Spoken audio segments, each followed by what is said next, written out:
Olá, Vanessa! Tudo bem, querido? A live número 2 da Super Varejo. Muito obrigado por ter aceitado o nosso convite, por trazer para a gente conhecimento, bater esse papo com a gente. Bem-vinda!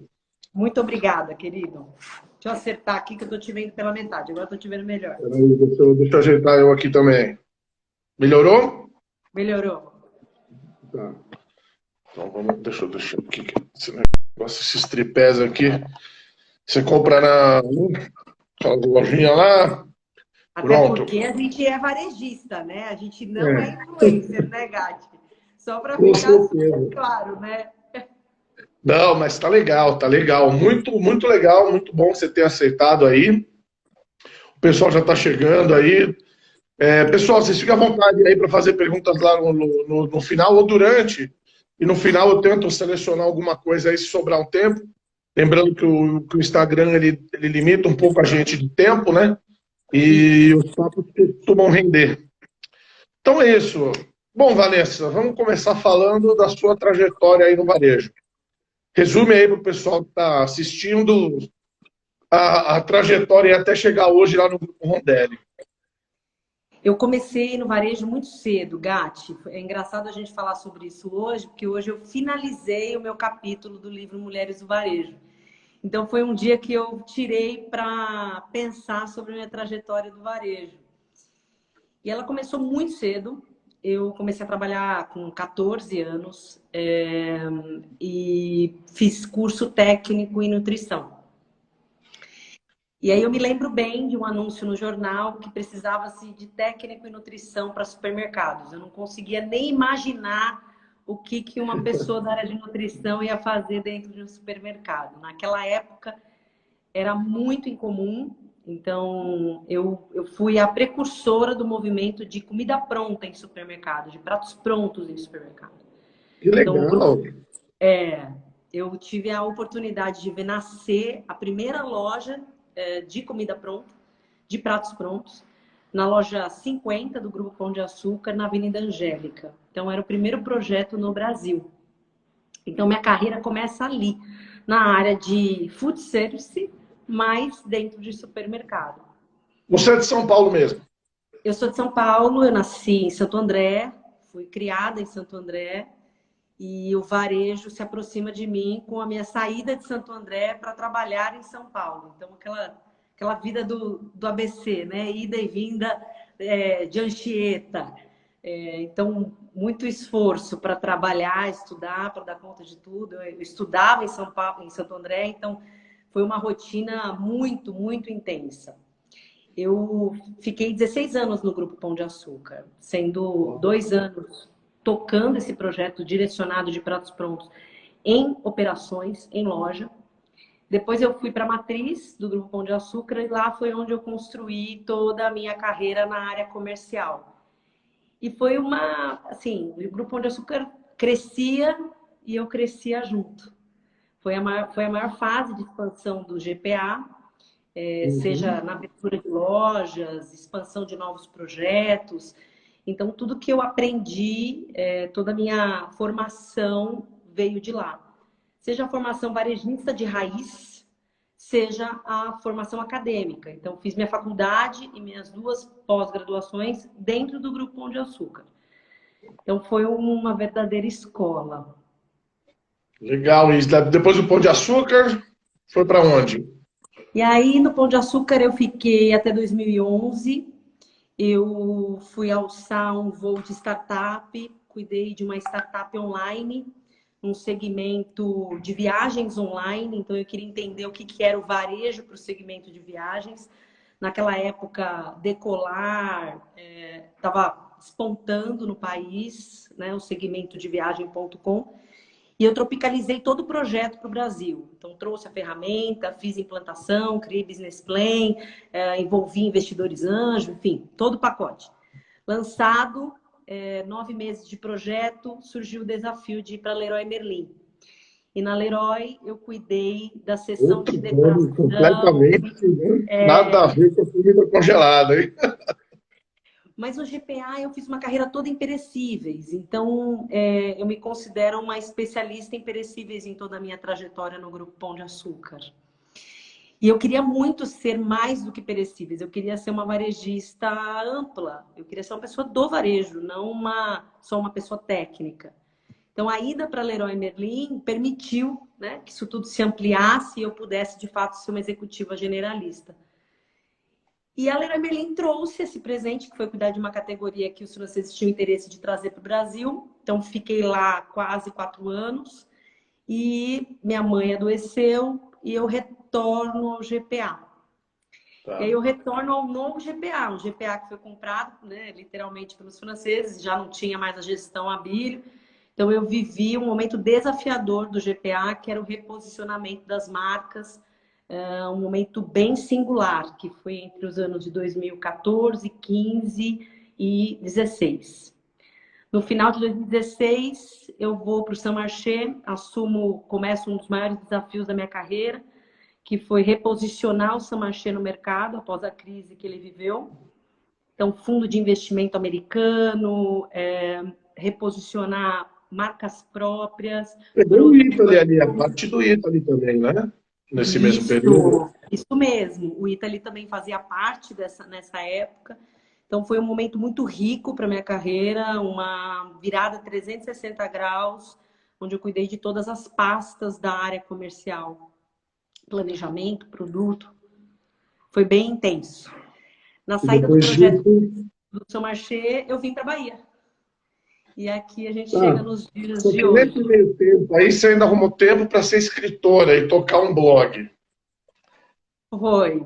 E quando eu saí da Leroy Merlin, eu fui cuidar da minha mãe e surgiu a ideia de falar de qualidade de vida. Acho que ficou muito claro para mim que a gente adoece por uma falta de equilíbrio entre corpo, mente e espírito. Eu me formei em nutrição e durante a minha carreira a nutrição tinha ficado muito para trás, hiper-workaholic, então aquilo veio como um momento de equilíbrio. Então o blog alcançou 40 mil seguidores em muito pouco tempo. Então até hoje... Sal e açúcar, né? Chama Com Sal e Com Açúcar. Ele ainda tem? Você escreve nele, não? Eu escrevo pouco nele hoje. É impossível fazer Com Sal e Com Açúcar, Mulheres do Varejo e Bahia, São Paulo, Espírito Santo. Mas ele é um hobby que eu gosto muito. E ele é tudo que eu sou. Eu acho que o blog ele representa as minhas crenças pessoais. Então, quem tiver a oportunidade de ler e olhar um pouco sobre o Com Sal e Com Açúcar vai entender um pouquinho de como eu penso como ser humano. Acho que é isso. Legal. Deixa aí já todo mundo convidado para acessar lá e dar uma lida, né? Conhecer o outro lado aí. Porque no mercado a forma é de workaholic, né? Mas tem uma outra versão. E deixa eu aproveitar, então, falando nisso, se você é sempre muito dedicado ao trabalho, agora dedicado também a essas outras coisas, né? Como é que você está lidando aí com essa parte do home office aí, de trabalhar em casa? Você tem ido bastante às lojas, tem ficado mais em casa? Como é que está esse dia a dia aí na pandemia? Então, aqui a gente tem uma realidade um pouco diferente. No início, na semana do dia fatídica, né, do dia 13 de março, eu estava na Bahia, tinha acabado de chegar na Bahia e precisei voltar às pressas a São Paulo. Então, foi o início da pandemia. Eu voltei às pressas a São Paulo e aí, em função disso, precisei fazer uma quarentena forçada, porque tinha as evidências de Covid-19 na região de Porto Seguro. Então, me coloquei em quarentena, eu e minha família, por proteção. E aí, esse foi o período que, de fato, eu fiz o home office. Então, foram 14 dias, bem no início da pandemia, onde tudo era muito novo, o que estava acontecendo para o varejo. E eu administrando tudo isso à distância de São Paulo, todos os procedimentos, decretos, mudanças para a Bahia. Foi de enlouquecer. Imagino. Enlouquecer. Assim, não espero passar aqueles 15 dias novamente. Mas como que você se organizou? Você se organizou com rotina ou você falou, Ah, não vai dar para ter rotina, não. O que vai aparecer, vamos fazendo, vamos tocando. Cara, eu sou super planejada e no meio do meu planejamento eu vi que não tinha planejamento, porque foram semanas de guerra, então era estar de prontidão a qualquer horário, para qualquer situação. Então, essa foi a minha conduta para aquele momento imediato. Então, assim, temos que tratar disso com o senso de urgência que merece. Não dá para planejar agora. Então, eu escolhi algumas pastas que poderiam dar problema. E nessas pastas, nós conseguimos fazer um mínimo de planejamento. Eu vou te dar um exemplo. A gente trabalha aqui com um setor de abastecimento automático, de uma área de abastecimento. Então, eu criei um algoritmo para o volume de vendas daquela semana. Porque se eu deixasse o algoritmo calcular com o histórico, aquilo, com toda certeza, iria gerar ruptura. Então, eu tinha produtos que aumentaram a demanda em 80%, em 120%, em 200%. Então, a gente Isso elegeu uma... muito rápido, né? É, então, nessa cesta de produtos, a gente entrou com a indústria muito forte, e isso permitiu que a gente trabalhasse com uma taxa de ruptura muito baixa. Então, no pico da venda, a gente conseguiu se controlar e oferecer mercadoria o tempo inteiro mediante esse planejamento E com o isso você algoritmo. tudo aqui, trabalhando em home office de São Paulo. Isso tudo de São Paulo. Reunião de Zoom, WhatsApp funcionando direto, das 6 às 22, Você deve ter decreto ficado tenso, hein? chegando, super ultra intenso. Mas você conseguiu conciliar a vida diária, né? De estar em casa, os afazeres de casa, sei lá, né? De cozinhar, de tudo que a gente tem, né? Limpar a casa, sei lá, arrumar, com Nossa, toda a parte do Gatti, trabalho. olha, ser mulher na quarentena, não, eu estou acompanhando todas as minhas amigas, tem sido desafiador. Eu não posso ter essa queixa. Meu marido foi incrível. Eu acho que ele sentiu o tamanho da pressão que estava em mim e ele dividiu as tarefas de um jeito assim singular. Então, nesses 14 dias, que foi, para mim, O o auge. período mais intenso, ele tomou a frente das questões da casa, das questões do dia a dia, e eu pude ficar virtualmente presente no Rondelli. Foi isso que aconteceu. E por isso que funcionou. Então, foi assim que as coisas aconteceram. Foi uma dupla, né? Assim, se eu consegui, foi porque a gente operou em dupla, com toda certeza. Eu acho que muitas pessoas nesse momento estão conhecendo o outro lado dos seus companheiros, assim, né? É. Então, tem que ajudar em tudo, tem que se envolver em tudo, né? Não tem muito o que fazer. Então vamos lá, já que você falou do grupo Rodelli, vamos contextualizar aí, né? Fala um pouco Vamos. do Rodelli, quanto tempo o Rodelli existe? O Rondelli é uma empresa de 54 anos, Gatti. É uma empresa familiar de médio porte que atende em supermercado de vizinhança, no modelo standard, lojas premium, com adega e serviços diferenciados, e lojas de atacarejo.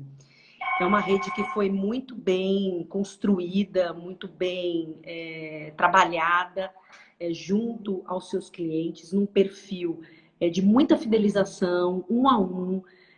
São 6 irmãos, mas quem toca o Rondelli, né? E quem está à frente, quem deu a cara do Rondelli é o Cacá Rondelli, que é um cara incrível, de uma energia, de uma inteligência assim singular. Eu conheço muita gente do varejo, mas conheço poucas pessoas que têm esse senso sniper que ele tem. Assim. Ele é um cara de tino comercial altíssimo. E isso é o Sempre Rondelli. sniper é boa, hein? Vou Ele guardar é um essa. sniper, ele é um sniper. Ele vê um produto, ele vê um preço, ele é aquele cara que é antenado, tem um senso de produto, mas tem mais forte de tudo, acho que o desejo de desenvolver o cliente, sabe? Então, ele é um cara bem diferenciado. Então, foi uma junção incrível ter vindo para cá, porque a gente fica no orgulho, né, de ser paulista e achar que tudo acontece na borda paulista. E aí, quando a gente chega na Bahia, encontra na Bahia uma rede, né, com o portfólio que o Rondelli tem, né, quando eu cheguei, foi impressionante. Foi impressionante. Então, Quantas foi um lojas tem? amor à primeira vista. Quantas lojas tem no Rondelli hoje? Hoje no Rondelli nós temos 20 lojas, nós estamos presentes em 14 cidades e temos uma loja em construção com inauguração prevista ainda para este ano. Sendo que E essas opera na 14 Bahia e cidades, né? Espírito Santo, né? Bahia e Espírito Santo, né? Meio a meio. Eu estou dividida entre as Tem duas cidades. diferença aí nessas operações, nesse público? Como é que é trabalhar em dois estados aí diferentes? Tem Isso muita tem uma diferença. curiosidade. Tem muita diferença. Aqui, assim, a empresa começou no Espírito Santo, então o Espírito Santo foi o que puxou, veio subindo para a Bahia. Então, todo mundo me pergunta, Van, você fica em Salvador? Não, não tem nada a ver com Salvador. Eu estou muito mais para o Espírito Santo do que eu estou para a Bahia de Salvador. Então, eu estou no sul da Bahia, é um eixo que começa, o Rondelli começa ali em Ilhéus, Itabuna, Vitória da Conquista, região de Poções, aí chego em Porto Seguro, Cabralha, Eunápolis, Teixeira de Freitas. Então, esse eixo litorâneo, a região E mais vai linda subindo o sul da do Bahia ali. litoral da Bahia. Quando a gente fala de economia, essa região ela tem uma particularidade que ela vive do turismo. Então, grande parte das localizações que o Rondelli está hoje dependem do turismo. Então, o Covid atacou diretamente essas praças, diminuindo muito o nosso volume de clientes por questões óbvias, né? Por exemplo, a praça de Ilhéus não tem avião, o aeroporto não funciona, Vitória da Conquista não funciona, Porto Seguro não funciona, Teixeira de Freitas não funciona. Então, logo, né, assim, a região que depende do turismo, ela está estacionada. Mas eu tenho um contraponto, que são as regiões que estão mais para o interior e são regiões voltadas ao agronegócio. Então, são regiões que eu acredito fortemente que não devam sofrer tanto a recessão agora, porque a gente entra no auge da colheita do café, por exemplo. Então, é o contraponto, né? Então, eu tenho uma região que vai sofrer uma recessão turística, já vem sofrendo, e uma outra região que provavelmente deve ser mais próspera. E como trabalhar essa operação aí, o estoque, a distribuição, a logística? Esse é o grande desafio, e acho que talvez isso tenha sido um dos meus maiores projetos na chegada aqui. Então, nós temos dois CDs, um no Espírito Santo e um na Bahia. Aqui, o projeto foi implantar um sistema, o nosso RP, na sua capacidade máxima. Então, a gente padronizou o cadastro de produtos, trabalhou o cadastro perfeito, considerou que os fornecedores seriam os principais parceiros para que a gente pudesse diminuir os nossos investimentos em estoques, trabalhando com rota, frequência e permitindo até loja pulmão. Então, em algumas praças, eu uso a loja como um pulmão para que eu chegue mais rápido do que o próprio CD, né? Porque eu tenho lojas muito distantes. E isso permite que a gente hoje esteja operando com uma ruptura de 8% em todas as curvas e perto de 6% na curva ABC. Então, é um índice muito bom. Vocês criaram um comitê de crise, alguma coisa assim, logo lá para poder trabalhar o dia a dia dessa operação? Pois é, então você imagina, eu estava lá em São Paulo os primeiros 14 dias, né? E eu criei o comitê de crise de lá. Então, lá em São Paulo, a gente definiu o que seria imprescindível para passar os primeiros 15 dias do Covid-19. Então, a primeira ação foi um book de boas práticas para que a gente colocasse todas as lojas e operações na mesma linguagem. E aí, todos os dias, esse material, ele sofria alterações, porque a gente era bombardeado por novos decretos. E assim, Você imagina, 14 cidades, então muitos decretos.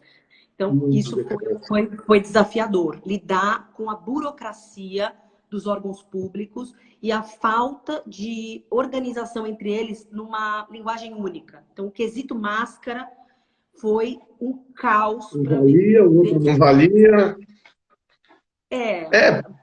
O eu acho que ninguém sabia, máscara, o cliente pede a como máscara. lidar, né? A organização Eu acho que ninguém sabia como lidar naquele momento. Eu acho que ainda estão aprendendo a lidar, ainda cada cidade, cada estado tem que tomar a sua direção. Tá? Então, acho que foi tudo muito novo, né? Muito diferente. Foi muito novo. Então, o comitê de crise, ele foi emergencial e foi concentrado nesses 15 dias. Depois disso, todos os assuntos eram calibragens do que a gente já tinha definido. Então, ficou muito mais fácil gerir, óbvio, desafiador, mas muito mais fácil do que os primeiros 15 dias. E todas as áreas com representantes envolvidos. Mas, para mim, o pulo do gato nosso foi trabalhar o modelo exponencial de retomada. Nós construímos um time de conselho de gestão.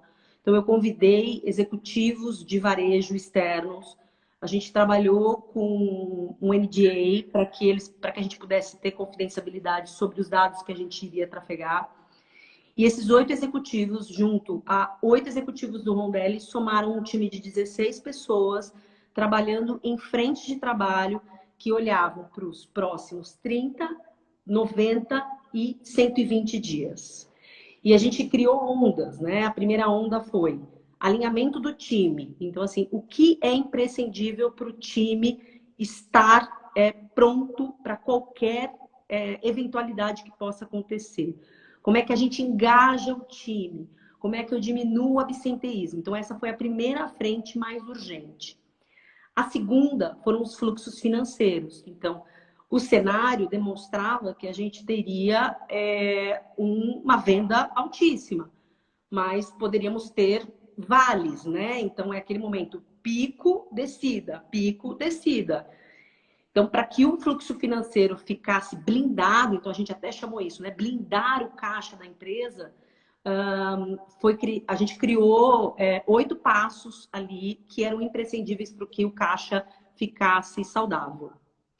Depois disso, a próxima frente foi retenção de clientes. Então, se eu tenho situações onde o cliente não está entrando na loja, eu tenho diminuição do fluxo de clientes na loja, então quem está dentro da loja, eu preciso tirar o melhor dele. Então, a gente diminuiu as nossas ferramentas de aquisição de clientes. Então, eu saí praticamente de todas as mídias externas e trabalhei as mídias de CRM. Então, o CRM está sendo a maior força do Rondelli nesse momento do Covid-19. E criamos um delivery. Então, o delivery não era uma realidade nossa. Em 20 dias, a gente saiu com uma ferramenta de delivery para atender algo que era urgente, necessário e uma demanda que veio para ficar do consumidor. E esses pedidos do delivery, esses pedidos do delivery eram por qual canal? Por portal, então, telefone? Nós criamos uma ferramenta geradora de pedidos. Assim, eu não podia assumir uma responsabilidade de colocar o delivery via WhatsApp. Ele poderia cair num desserviço para a população. A gente tinha nós temos muitos colegas varejistas que estavam com quase 15 dias de atraso nas entregas. Então, foi necessário pensar numa ferramenta que viabilizasse com um caminho para o e-commerce. Então, a gente fez algo que já estava a um passo de engatilhar o e-commerce.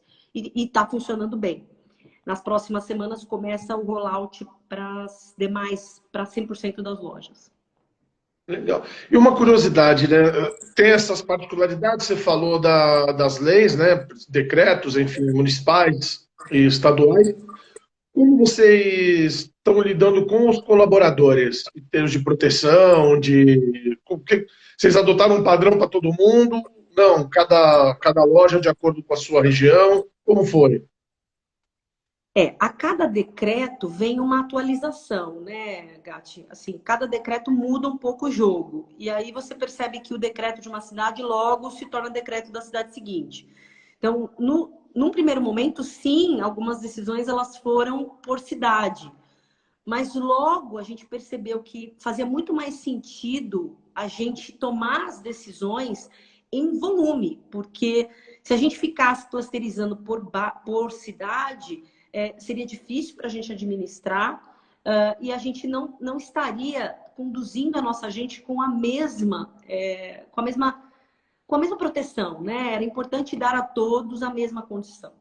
Um dos exemplos disso é que a gente criou o Momento Rondelli. Então, num momento de tanta pressão que as pessoas estão vivendo e que é tão desafiador o nosso funcionário ir à loja, a gente fez um horário do chá. Então, a gente prepara um chá de manhã e à tarde. Então, 10 da manhã e 4 da tarde, tem um chá da imunidade, para que eles possam tomar esse chá como um cuidado. E eles sentiram, de fato, isso como um carinho especial, seja com a saúde, seja para aquele momento de pausa, pelo estresse, né, de estar na operação. Então, isso é um dos rituais que a gente elegeu para esse momento do Covid-19. Entendi. Muito bom. Bom, esses cuidados com os clientes estão sendo da mesma forma que os colaboradores, né? Os cuidados com os clientes. Vocês estão colocando mesmo padrão para todas as lojas, né? Imagina, álcool gel, enfim, tudo que Sim, tem direito. em geral, nós fomos os precursores em cada praça que a gente atua. Nós recebemos elogios de praticamente 100% da vigilância sanitária das regiões que a gente atua. A vigilância sanitária acabou usando práticas do Rondelli para rolloutar para os demais varejistas das praças. Então, isso demonstra o nosso senso de responsabilidade e preocupação mediante essa situação do Covid-19. Então, foi bem singular, assim. E me diz, assim, vamos falar um pouco agora de relação com os fornecedores nesse período. Os fornecedores são os mesmos para os dois polos ali? Sim. Tenho diferenças de portfólio em algumas categorias e tenho diferenças de representações distribuidoras. Então, a conta que atende a Bahia é a conta Nordeste e a conta que atende o Espírito Santo é uma outra regional. Então, embora tenha essa diferença, as marcas em geral são as mesmas. Então, são pequenas as diferenças, tem alguma nuance. Então, assim, uma cidade, o arroz é saco de 5 quilos, na outra é de 1 quilo, parbolizado, vertipum, mas são diferenças bem sutis, não são grandes diferenças entre as regiões. E as negociações, como é que foram nesse período? Teve ruptura? Teve algum problema? Teve aumento de preço? Teve problemas pontuais? Como é que foi? Nós tivemos problemas pontuais, a indústria, em geral, ela foi muito íntegra no atendimento dos seus pedidos, mas ela também sofreu um ajuste da sua demanda. Então, nós tivemos um delay.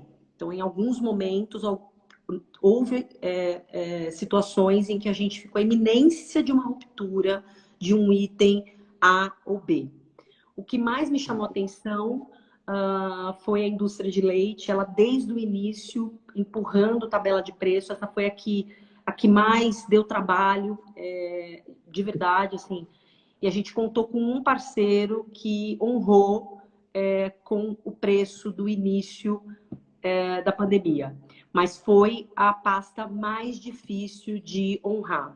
E o cliente tem um entendimento muito raso sobre isso. Então, no dia a dia da operação, foi preciso informar ao consumidor sobre os motivos desses aumentos, desses repasses, e que vinham diretamente da indústria.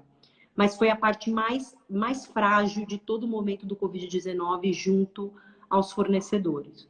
No mais, os fornecedores se adaptaram às reuniões de Zoom, nós realizamos reuniões de JBP, com os parceiros. Eu já tenho a segunda reunião de JBP essa semana agendada com a Nestlé.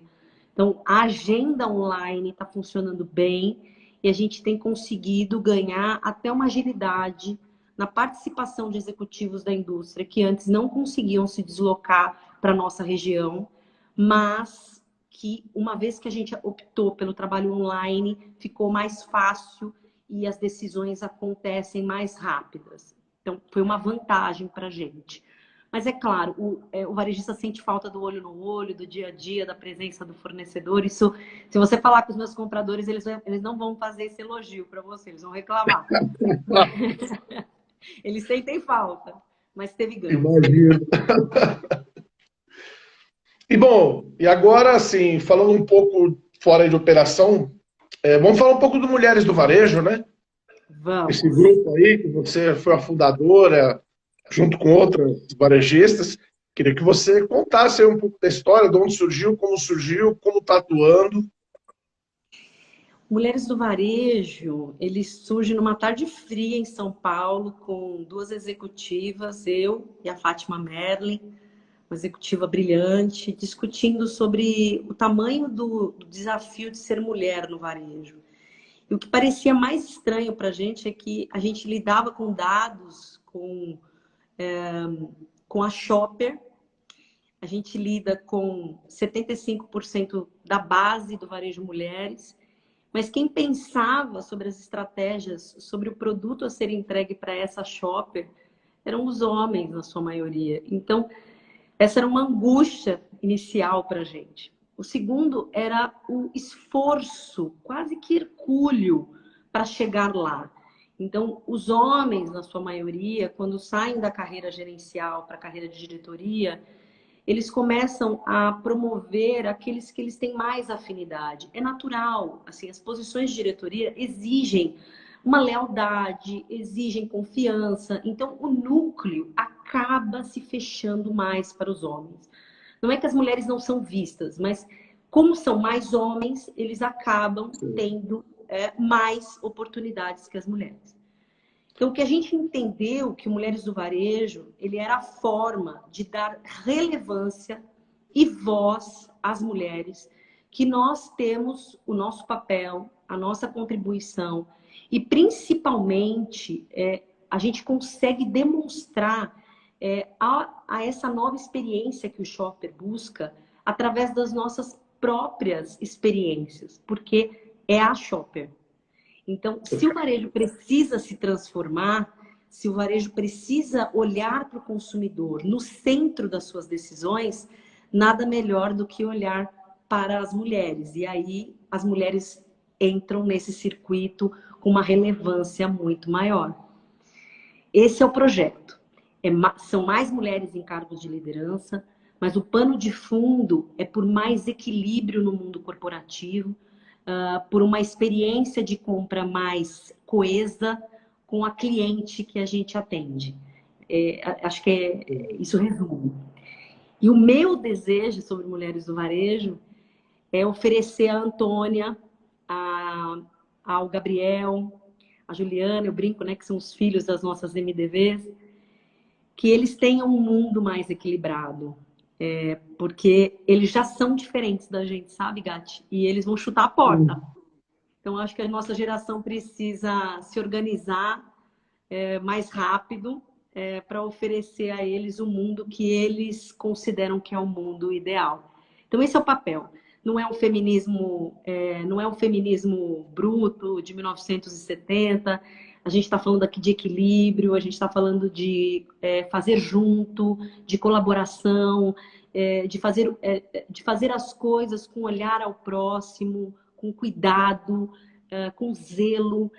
E isso só tem a ganhar quando homens e mulheres podem fazer isso juntos.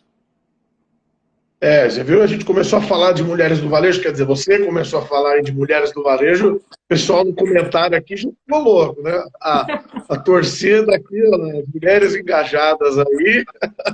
Mas tem meninos também, eu tenho que defender. Os boys claro. Também estão aqui falando. Os boys também precisam de um mundo melhor. Não são só as meninas. né? Você é um Mas super é bom, apoiador, né? Então vem de é você bom ver também, como isso super mexe com as apoiador. pessoas, né? É É, bom ver que isso estimula, isso mexe com as pessoas, isso motiva as pessoas, né? A gente que né, da Super Varejo está acostumado a ter contato bastante com o grupo, bastante com as executivas, com a Fátima, com você, né? A gente vê que tem um orgulho aí por trás desse trabalho muito forte e isso. então é possível quem se envolve não se contagiar também, né? Ver que é verdadeiro uma coisa assim. É que é um sentimento tão genuíno, sabe, Gati? Quando a gente fala de que é impossível um país prosperar quando deixa metade das pessoas para trás. Quando a gente fala sobre isso, não tem ninguém que não se sensibilize, né? Assim, o mundo só pode ser um mundo melhor quando todo mundo dança. E nesse mundo que a gente está vivendo, só 50% tá dançando. Então a gente precisa de deixar todo mundo dançar. Então esse é o trabalho do Sim. Mulheres do Varejo, né? Como é É que a é a atuação? inclusão. Mas a Não entendi. atuação prática de vocês hoje, Olha, como é que foi? a praticidade é falar do assunto. Por incrível que pareça, tirar o véu da ignorância desse assunto, não deixar ele mais velado, sabe, nos bastidores do mimimi, ou das meninas, das mulheres do marketing, as meninas do RH, assim, tirar esses jargões e trazer a relevância do papel da mulher já é muito, já faz uma diferença gigante. Então, em quase 2 anos, o Mulheres do Varejo participou de todos os grandes eventos do setor, estivemos em mais de 60 publicações da mídia. Você é um grande apoiador que deu voz e uma coluna, né, para que a gente conseguisse demonstrar a nossa relevância. Esse tem sido o maior canal. O segundo canal é estar próximo a essas mulheres, porque são muitas dores, sabe, Gati? E os desenvolvimentos que a gente precisa dar a essas mulheres começa em ouvirmos umas às outras. Então, acolher, né, o que está acontecendo na vida de cada uma delas. Então, a gente tem um grupo de executivas que são mais próximas, 300 executivas. A troca é diária, assim, vem todo tipo de assunto. Então, é acolhedor você saber que tem outra pessoa vivendo o que você está vivendo, ou que já tenha uma saída mais estratégica para algo que você ainda não conseguiu pensar. Então, o networking é uma das ferramentas mais fortes do MDV hoje. E isso permitiu a recolocação de diversas executivas, permitiu a promoção de diversas executivas. Eu sou um caso, eu me sinto parte disso, né? Eu sou uma das únicas, né, hoje no varejo brasileiro que ocupa uma posição de diretoria geral. Então, é uma honra, né? É um orgulho poder influenciar, né, e dar a mão para todas elas. Que legal. Muito bom. A gente ainda tem vai dar uns 10 minutos de papo ainda antes do acabar o nosso horário aqui do Instagram. Eu vou te fazer uma pergunta aqui que eu chamo de pergunta de o momento super varejo. Tá Quando foi bem? que você viu na sua vida que você ia falar assim, ah, não, eu vou trabalhar com varejo e acabou? Quando foi que deu aquela chavinha do varejo que você falou, ah, agora, não, a partir de agora é isso que eu quero, eu vou trabalhar com isso e acabou. Sabe, Gati, o varejo, ele tem uma coisa, um amor e um ódio diário. Então, assim, quando a gente pensa qual foi a chavinha, né, é porque ele é uma paixão, né? A paixão é isso. Então, ele é viciante. Então, eu poderia eleger vários momentos que foram singulares, mas nada fica atrás de um momento em que você faz uma negociação e que você se sente a melhor negociadora do mundo. Nada fica atrás de quando você desenvolve um produto e que o produto ele voa de vender.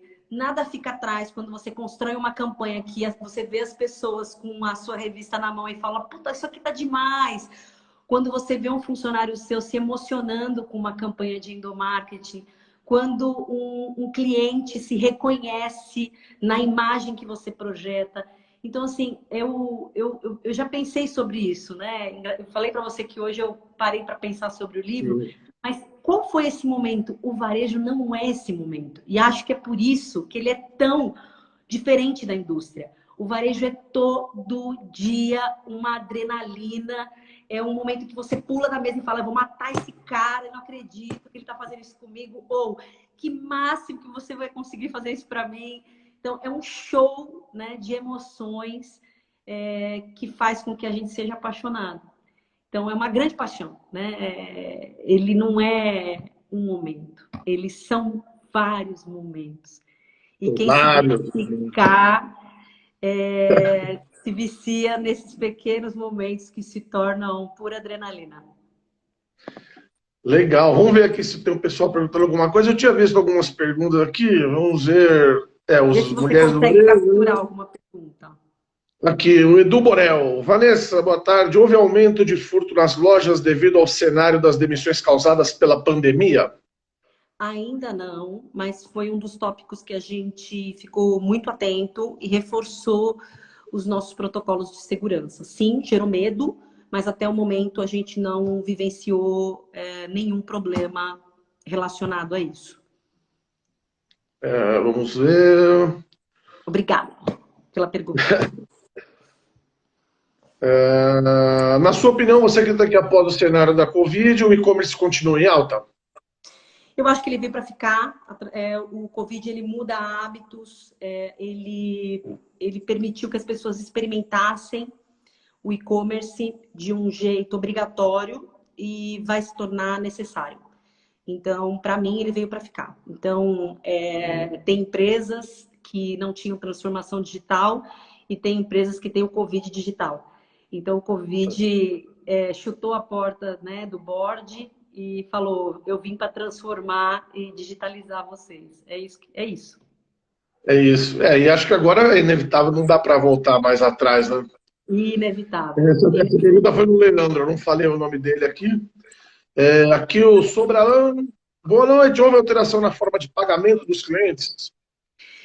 Olha, diminuiu um pouco a questão de tickets, né? Então, sim, né? Tem alguns clientes que não tem mais, né? Então não conseguem usar.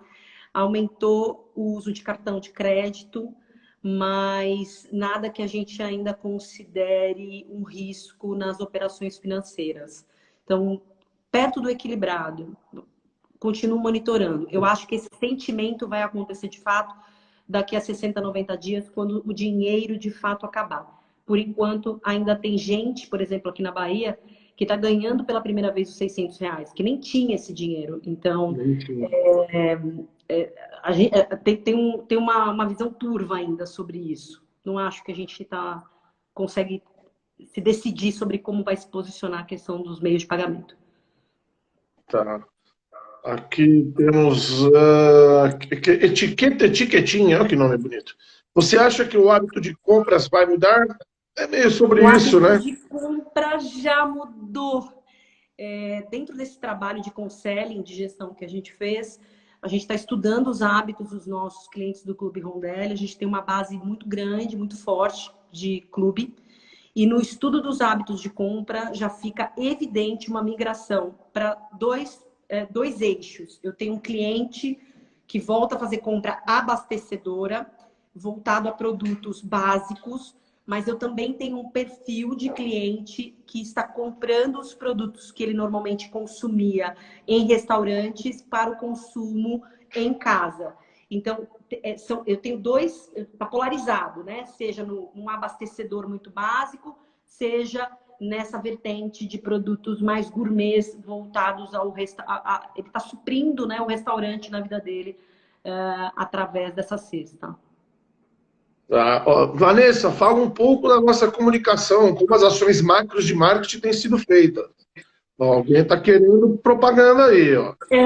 A gente foi muito audacioso no início do ano. A gente foi precursor, Cacá concordou e a gente foi para as cabeças, literalmente. Cancelamos folheteria, material impresso. Então, em janeiro, o Rondelli deixou de ter folheto. E a gente foi para o folheto digital, em janeiro. Então, quando chegou o Covid, nós já estávamos prontos, não tinha o que mudar. Então, hoje a folheteria ela navega por WhatsApp, por SMS, ela fica disponibilizada nas nossas plataformas de redes sociais para que o cliente acesse toda a lista de ofertas disponível para a semana.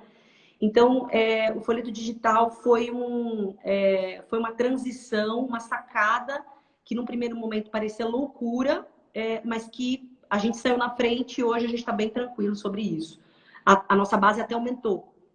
Hoje, nosso índice de fidelização atingiu o maior pico desde a criação do Clube Rondelli.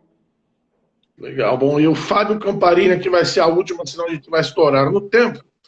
Vanessa, por favor, fale mais sobre o conselho de gestão criado no Rondelli. Olha, Gatti, eu sou uma apaixonada pelo varejo e sou uma fã das empresas médias que sobrevivem nesse país. Conselho de administração é para empresa grande. E conselho de administração deveria ser para todos. O custo de um conselho de administração é muito alto. Empresas médias varejistas nem sempre conseguem colocar todos os seus sucessores para dentro do negócio.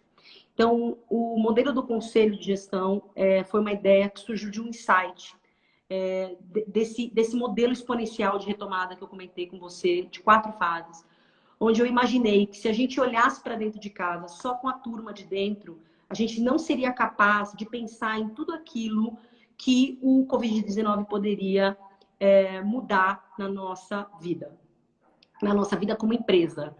Então, eu fazer uso de um time de especialistas externos para pensar junto mitiga muito as falhas e nos ajuda a calibrar um plano mais robusto. Então, tem um custo baixo, a gente está falando de ter conselheiros, quase que uma uberização de executivos, né? Então, assim, eu uso executivos no módulo de necessidade que eu tenho. E treino o time interno para os desdobramentos. Então, eu estou vendo o resultado real. A gente está com reuniões semanais de acompanhamento. O meu time evoluiu muito, a mente abriu, expansão total sobre o cenário, sobre o que é possível ser feito. Então, minha dica varejistas médios, é possível sair da crise, mas é preciso aprender a planejar. E acho que isso não é algo que está no dia a dia do varejista médio. Então, meu conselho procurem pensar no modelo de conselho de gestão, no modelo intermediário, porque ele pode ser mais barato um conselho de administração que, para o momento, inviável, né, as empresas investirem. Muito legal, Vanessa, muito bom. Bom, o que tem de elogio aí nos comentários, depois você assiste na live, vai ficar lá no nosso story, lá no Insta. Que delícia. E você pode assistir, porque o que veio de elogio aí, de feitos e fatos, o pessoal elogiando da Vanessa, foi muito legal também. Gatti, eu vou te pedir uma coisinha só. Eu quero fechar falando que eu estou vendo que tem vários varejistas aqui na live hoje. Acessem o Vagas no Varejo. Em um momento em que o país está passando, ter emprego e oferecer emprego é dar dignidade para alguém que não está dormindo à noite. Varejistas, acessem o Vagas no Varejo. Cadastrem as suas vagas. Não importa quantas vagas você tem, são 2, 3, não importa. É esta pessoa que está lá em casa sem dormir e que não sabe da existência dessa vaga. Então, Vagas no Varejo, conectando pessoas que precisam, pessoas capacitadas, a empresas que precisam de bons profissionais. Então, é o meu convite a todos os varejistas que estão aqui, que façam hoje aí o seu cadastro ou provoquem o seu RH. Como é que ele faz para cadastrar a vaga? Não entendi. Como é que ele faz para cadastrar a vaga? Baixa o aplicativo Vagas no Varejo e lá é super intuitivo. Você cadastra a sua empresa, sobe suas vagas e você vira uma plataforma de recrutamento só sua. Então, são 29 associações no Brasil, nunca antes se juntaram para fazer algo tão humano e tão incrível num momento como esse. Então, vamos lá, acessem. Quem precisa de emprego e quem precisa de um bom colaborador, coloque suas vagas à disposição. Vanessa, muito, muito, muito legal ter você aqui hoje. O papo foi muito legal. Obrigada, Eu agradeço pela disponibilidade. A Super Varejo continua aí com seus canais de comunicação abertos. Sempre que precisar, pode contar com a gente aí. Tá? Aproveitando que você falou de associação, parabéns à APAS, 49 anos da associação. Teremos novidades aí, teremos novidades nessa semana na APAS aí, viu? Muito legal. Agradeço mesmo. Deixo o convite aí para as próximas lives. Nessa semana não teremos na quinta. Semana que vem teremos terça e quinta-feira, que é voltando à programação normal, tá? Legal. E obrigado a todo mundo que assistiu também. É bom ter vocês aqui, o pessoal sempre participando e comentando. E, bom, de dúvidas, críticas, sugestões, ou coloca aqui mesmo, ou manda e-mail para a redação, ou manda e-mail para mim, rogerio.gatti@supervarejo.com.br. E quem quiser aí saber mais da Vanessa, falar com ela, procure nas redes, tem LinkedIn, né? Aí pode achar, pode fazer alguma pergunta mais específica. Pode procurar. Obrigado, viu, Vanessa? Super acessível. Gatti, foi um prazer falar com você. Você é uma pessoa incrível e que dá voz a todos os movimentos que demandam uma mudança na sociedade. Sou sua fã, obrigada. Escolhi poucas lives para participar. Saiba que assim, você foi contadinho e você é um parceiro que a gente tem muito carinho, viu? Obrigada. Obrigado você, Vanessa. Até mais. Tchau, tchau. Até mais. Tchau, tchau.